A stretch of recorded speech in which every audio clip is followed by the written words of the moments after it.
juste devant Garda World. On dirait qu'il y a une substance nauséabonde qui a été lancée. C'est très difficile de respirer.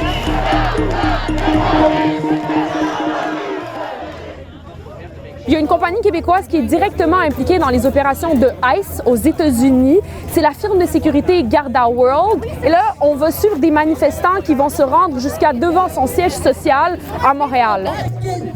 ICE, c'est quelque chose que je trouve horrible qui se passe présentement aux États-Unis. ICE, c'est la controversée police fédérale de l'immigration des États-Unis dont on parle beaucoup depuis plusieurs semaines. Il y a beaucoup de reportages qui sont parus sur les liens de Garda avec ICE. En mai dernier, une branche américaine de Garda World a signé un contrat pouvant grimper jusqu'à 138 millions de dollars pour prêter main forte à ICE, selon des documents consultés par Radio-Canada et Globe and Mail.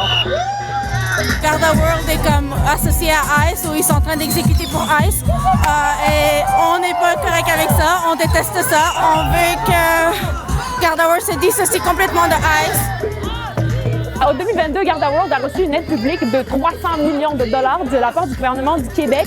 Et selon un communiqué de presse de Garda World, cet argent-là aurait permis à Garda World notamment de soutenir sa croissance à l'international. Je trouve ça inacceptable que mon gouvernement investisse de l'argent dans une compagnie qui est complice avec ICE. Moi, ça me dérange en tant que Québécois que mon argent public aille dans cette entreprise-là. Le gouvernement du Québec dit que l'investissement de 300 millions de dollars pour Garda World a été fait avant que Garda World soit impliqué avec ICE. Qu'est-ce que vous pensez de ça?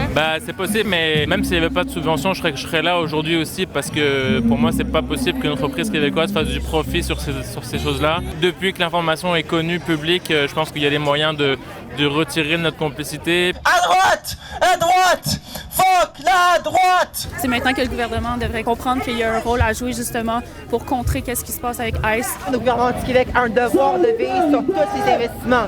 Le gouvernement du Québec ne peut dire on a déjà mis l'argent dedans, c'est fini. Oh! Il y a eu une altercation entre les manifestants et la police juste en avant du siège social de Garda World. La police de Montréal confirme avoir utilisé des gaz irritants et arrêté une personne après avoir reçu des projectiles.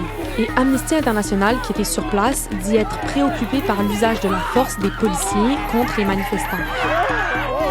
J'ai contacté Garda World et leur service de communication m'ont répondu que l'entreprise ne souhaitait pas réagir à la manifestation.